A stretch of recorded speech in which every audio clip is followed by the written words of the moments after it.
Howdy folks, Dave of Chaos Crafting here. Today I'm doing a quick video on pillars that can be used for scatter terrain. These will be suitable for 40K or D&D. Primary material is good old pink XPS foam. Additionally, I will be using cast bricks of dental stone. They are the fancy ones here at the bottom. They provide weight and stability.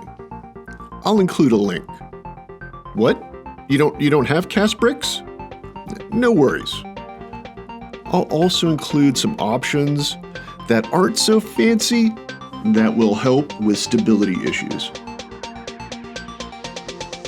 For the top of the Bevel pillar, I'm using Reaper Miniatures gargoyles. I know, it's not handcrafted. Throw rocks at me later. Well, grab your coffee and let's get started. Let's get the basics. This is not a paid endorsement, but I do like these gargoyles from Reaper Miniatures. Beveled XPS foam pillars. Detailed video available. Fancy cast bricks. I used the fieldstone mold for this one. Don't have bricks? You could use pebbles from like outside. Just hot glue them to the base. Please, no trespassing. I cannot be held responsible for missing landscaping. Let's get started with drawing a natural stone pattern on the pillar. Be sure to wrap the pattern around the corners. Okay, this is a nice change from drawing the standard square brick pattern I always do. You can really express some creativity here. Dwarven runes, Viking runes, Celtic knotwork. Yeah, I didn't think about all those cool possibilities until I had already started. Oh well, it's inspiration for another project. Using my trusty X-Acto, I'll carve along the stone pattern. Cut a V about 1/8 of an inch deep. I'll also shave down the sharp edges of the pillars, going for a worn and aged look. Man, this X-Acto blade is not as trusty as it used to be. It's gotten a little dull. It's starting to tear the foam, not cutting it.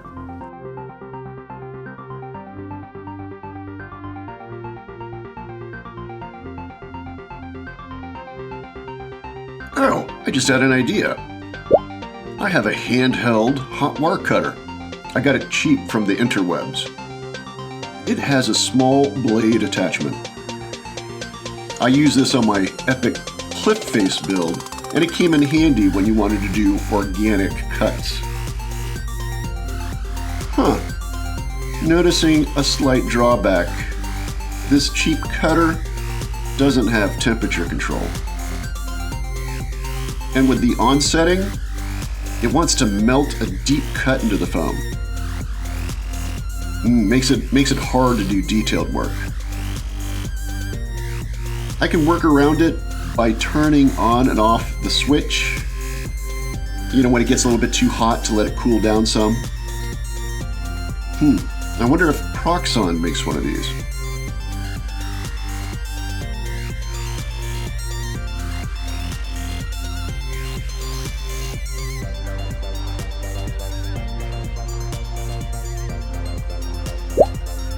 I'll finish that off and texture it up with aluminum ball.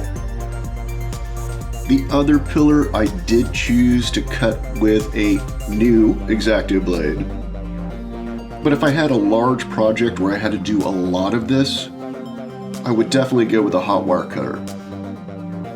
But for a single pillar, the foam cutting is just so satisfying. Alrighty, let's get to assembly. Using hot glue, I'll put this cute little gargoyle on top.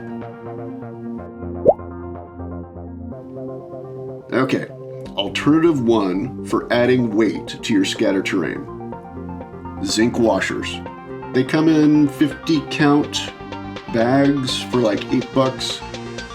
It's not too expensive, and it does a good job. You just glue them to the bottom or incorporate them into the build itself.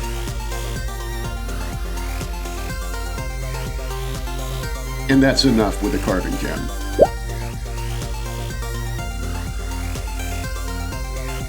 But yeah, I'm using cast bricks. I have like a ton of them. For the sake of time, I'm using hot glue to attach the bricks to the foam. You could use tacky glue, but you'd have to wait for the glue to dry between stages. I had initially intended on building terrain completely out of cast bricks, but I quickly realized these bricks are damn heavy. It would be like putting a cinder block on the game table.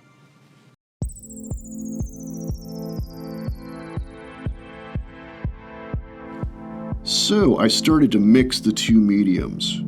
XPS foam for larger areas and to keep it light, and cast bricks to keep Brian from knocking over all the terrain. I mean, cast bricks to give the terrain stability.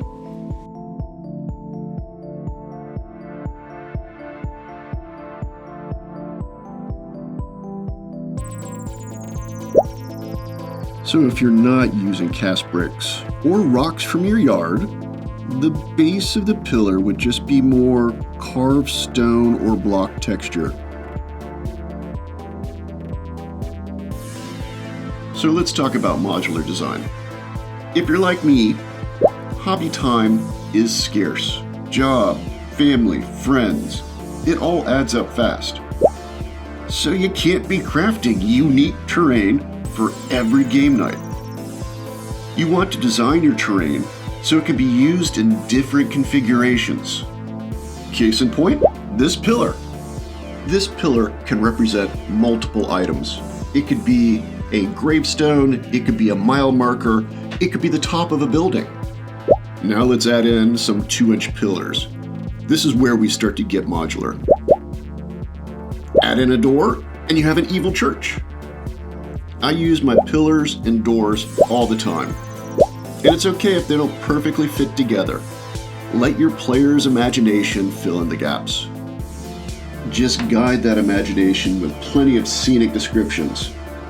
That's part of the DM's job. A final option I have for adding stability to your tabletop terrain is the addition of hardboard. Easy to find at any local hardware store. It's about 1/8 of an inch thick. It's got decent weight to it.